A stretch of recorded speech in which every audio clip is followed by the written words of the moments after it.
सनातन धर्म सभा के भी यही है।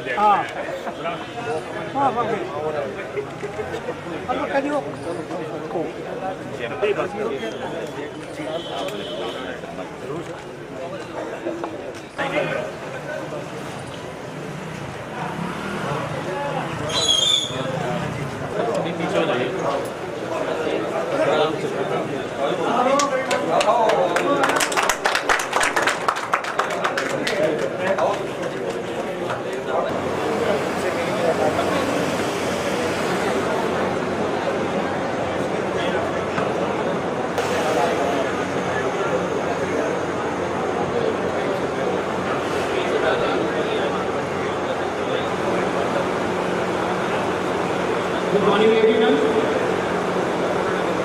Before we start the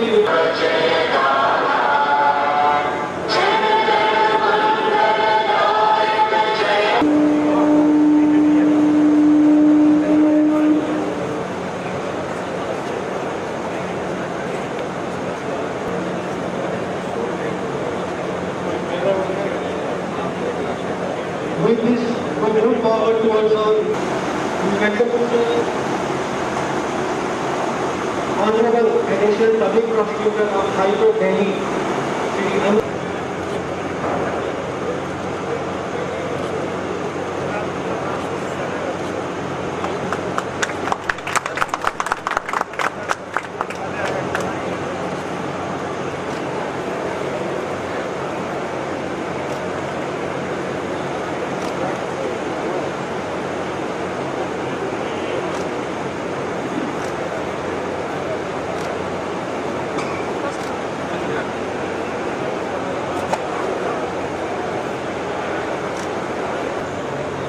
Rakesh Saini ji कृपया आगे आए और हमारे स्पेशल गेस्ट को टोकन ऑफ आश्वासन दिया है कि जितने चेंबर्स आज मेरी जानकारी में जो बात आई कि यहाँ पर शॉर्ट रह गए हैं उसमें मैं जो सहयोग कर सकता हूँ मैं करूँगा। और मैंने अपने MP लाइफ फंड से कुछ घोषणा की है उसके लिए। और अच्छा लगा दोबारा सिरसा आकर लोगों से मिलकर। बस नहीं चलते हैं। क्या कहेंगे तमाम आपने जो यहाँ पर भारत हालांकि कमल ऐसे कुछ बातें आपने देखी लीगल प्रोग्राम्स को लेकर के? देखिए मैं मानता हूँ कि जो लीगल प्रक्रिया है और जो जुडिशल प्रक्रिया है वो हमारे देश में और समाज में एक किडनी की तरह काम करती है। जो कुरीतियाँ हैं समाज की उनको अलग करने का समाज से काम करती हैं और इनकी एक बहुत ऊंची पदवी है समाज के अंदर, क्योंकि ये एक सामाजिक काम है। सिर्फ न्यायिक प्रक्रिया से न्याय दिलाने का काम नहीं पर समाज को संतुलित रखने का भी काम करते हैं। तो उसके लिए मैंने कहा कि लीगल कम्युनिटी बधाई का पात्र है। और जिस तरह से मुझे भी हाल में भी काफ़ी बार एसोसिएशन से काम करने का मौका मिला और जिस तरह से उनके साथ बातचीत हुई, जो समस्या मेरे संज्ञान में आई है, जहाँ मेरा अधिकार क्षेत्र है, मैं पूरी कोशिश करूँगा कि मैं उनकी मदद कर सकूँ उसके साथ। जी मैंने घोषणा भी की है, मैंने अभी बताया जो चेंबर्स के लिए मैंने घोषणा की है यहाँ पर, मैंने अपनी तरफ से की है 11 लाख रुपये की घोषणा की है। देखिए हमारे को एक अगर देश में बात करें और प्रदेश में, तो हमारे पास सौभाग्य है कि माननीय प्रधानमंत्री श्री नरेंद्र मोदी जी के कौशल नेतृत्व में का देश आगे बढ़ रहा है और काफ़ी ऐसी नए आयाम प्राप्त कर रहा है देश, जिनको हमारे को ऐसा सौभाग्य नहीं था। मैंने उस बात का वर्णन किया कि आज़ादी के 75वीं वर्षगांठ के इस महीने के अंदर हमारे को जिस तरह का एक अनुभव करने को मिला उसी का एक प्रतीक है। दूसरी तरफ प्रदेश में भी हमारे को एक साफ छवि के मुख्यमंत्री श्री मनोहर लाल जी के नेतृत्व में काम करने का मौका मिल रहा है और प्रदेश आगे बढ़ रहा है।